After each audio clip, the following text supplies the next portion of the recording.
Welcome to this channel. Here we are going to talk about the stories of our Holy Bible. And today's story will be about the Red Sea, so let's go.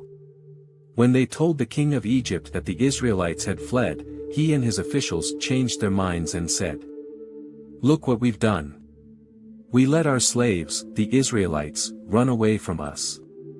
So the king ordered his war chariot and his army to be ready.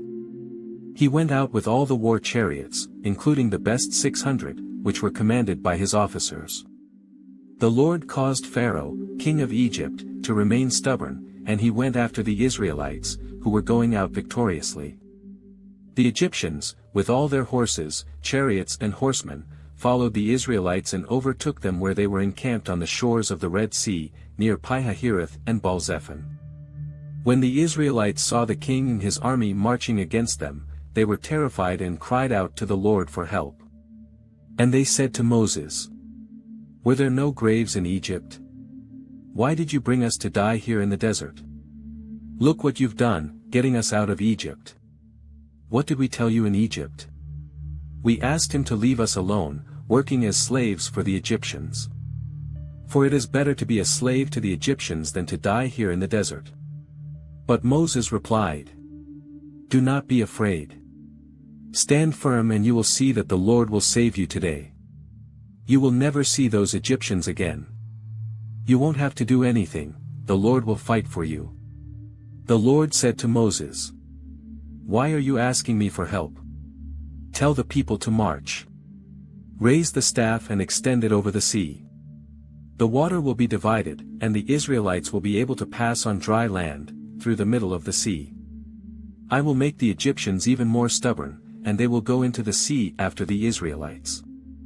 And I will become famous when I defeat the king of Egypt, all his army, his war chariots and his horsemen. When I defeat the Egyptians, they will know that I am God, the Lord." Then the angel of God, who was going in front of the Israelites, changed places and passed behind. The pillar of cloud also moved from in front of them to the back, standing between the Egyptians and the Israelites.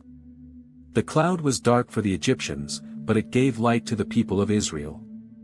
So for the entire night, the Egyptian army was unable to get close to the Israelites. Moses stretched out his hand over the sea, and God, the Lord, with a very strong east wind, caused the sea to retreat. The wind blew all night and turned the sea to dry land. The waters were divided, and the Israelites passed through the sea on dry land, with walls of water on both sides.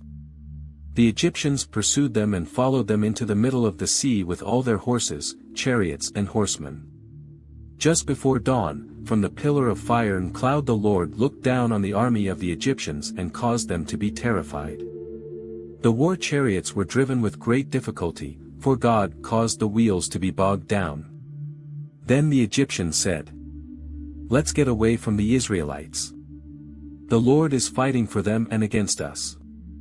Then the Lord God said to Moses, "Stretch out your hand over the sea so that the waters may come back and cover the Egyptians, their war chariots and their horsemen." Moses stretched out his hand over the sea, and when morning came, the sea returned to normal. The Egyptians tried to escape the waters, but the Lord threw them into the sea. The waters came back and covered the chariots, the horsemen and the entire Egyptian army that had pursued the Israelites into the sea. And not one Egyptian was left alive. But the Israelites crossed the sea on dry land, with walls of water on both sides. On that day the Lord saved the people of Israel from the Egyptians, and the Israelites saw them dead on the beach. When they saw the power with which the Lord had defeated the Egyptians, the Israelites feared him. And they believed in the Lord God and in his servant Moses. If you liked this video, don't forget to leave your like.